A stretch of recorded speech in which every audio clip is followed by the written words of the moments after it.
Regras de transparência em investimentos encerram a era de empurrar produtos, diz Itaú. Eu quero conversar com você nesse vídeo sobre essa matéria que saiu e foi publicada no Jornal Valor. É verdade que essa é um pouco mais antiga, mas eu quero falar sobre uma mudança que foi anunciada pela Anbima no último dia 10 de outubro de 2024 e que vai mudar completamente a relação entre investidor e profissional, entre investidor e instituições.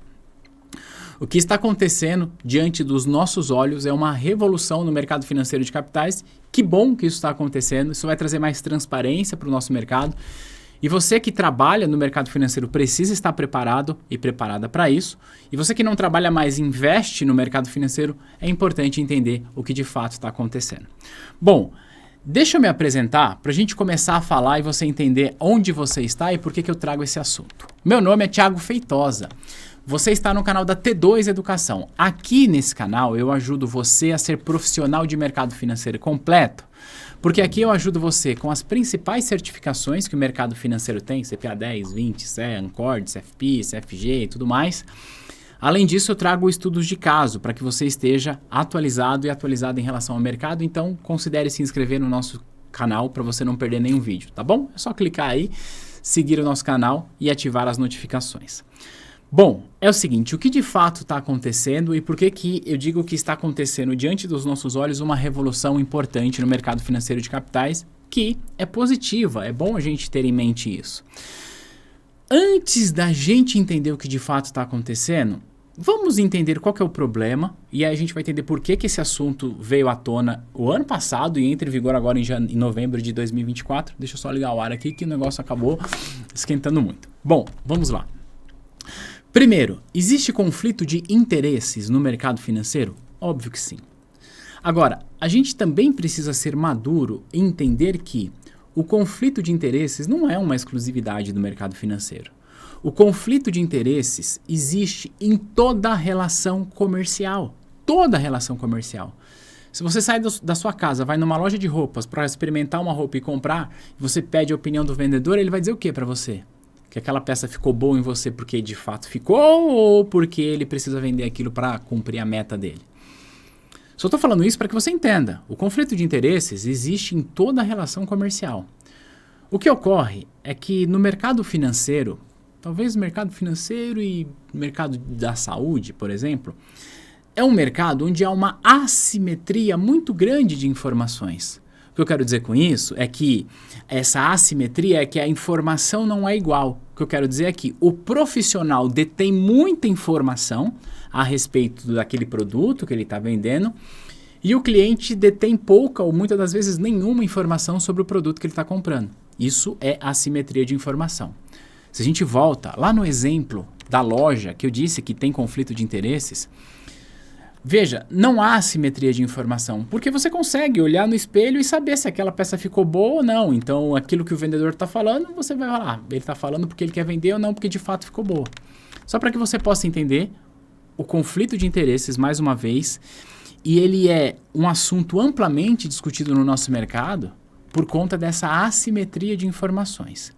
E tendo assimetria de informações no mercado financeiro, a gente tem dois problemas aqui.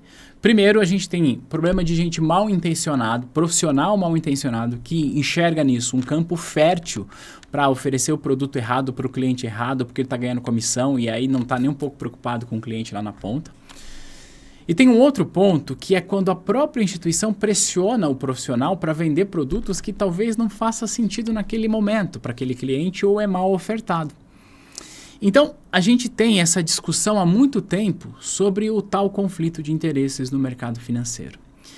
E aí acontece que, como se não bastasse esse conflito de interesses com assimetria de informação, na maior parte das vezes o cliente está consumindo um produto, está consumindo um serviço e o cliente entende que ele não paga por esse serviço.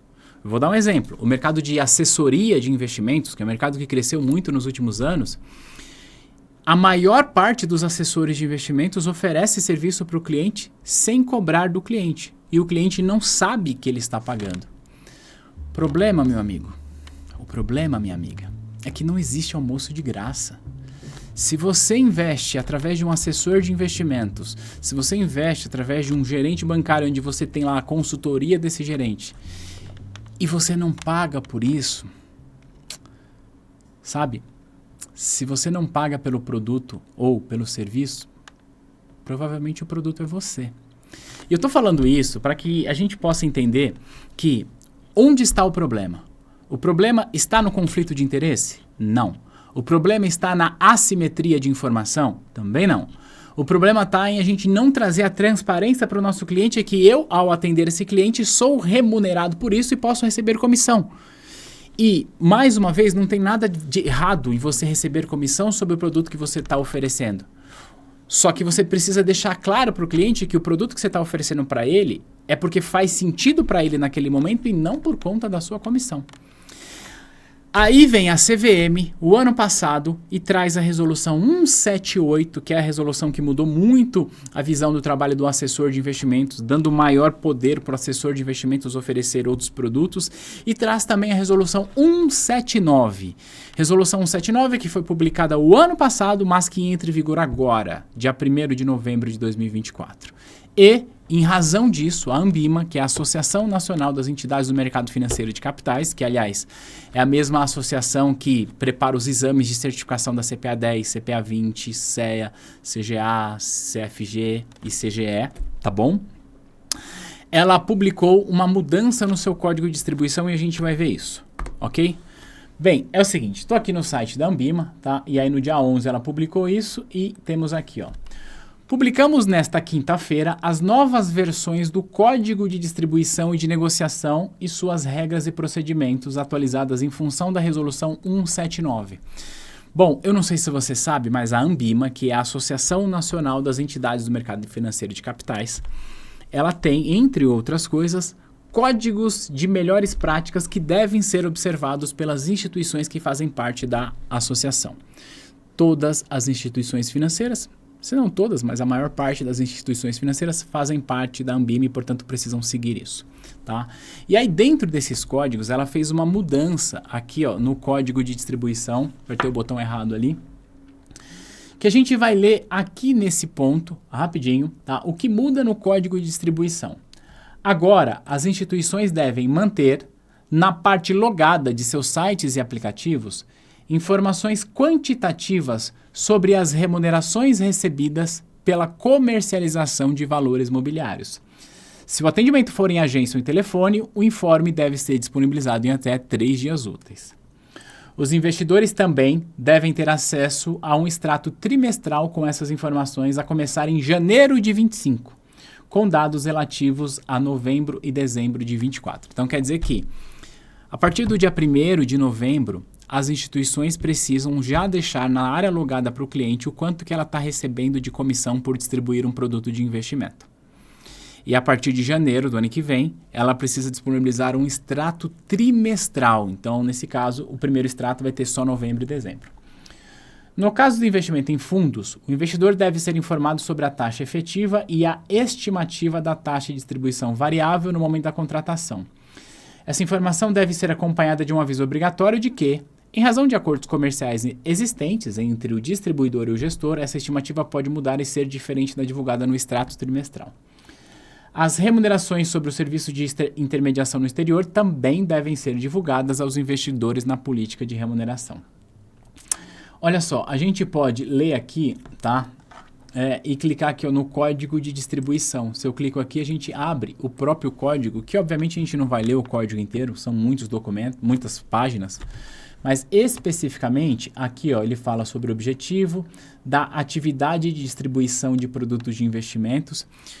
O que é a atividade de distribuição de produtos de investimentos? Eu vou dar exemplos para você com nomes.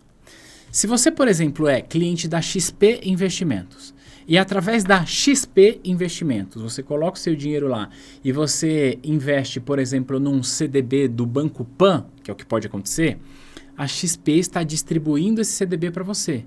Então, uma instituição financeira, ela atua como distribuição de produtos de investimentos para os clientes. Dei o exemplo aqui da XP porque é um nome muito fácil, mas qualquer instituição faz isso. E até os bancos, os bancões, também fazem essa distribuição. O que ocorre é que na maior parte das vezes os bancões, eles distribuem produtos próprios. Exemplo, o Itaú distribui para o seu cliente um CDB do próprio Itaú. O Bradesco distribui para o seu cliente um CDB do próprio Bradesco. Embora isso aconteça, a verdade é que não é 100% assim.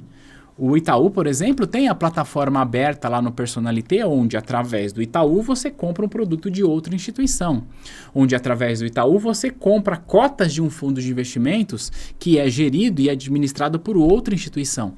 Esse é o processo de distribuição que quando a instituição financeira oferece para você, óbvio que ela recebe comissão por isso.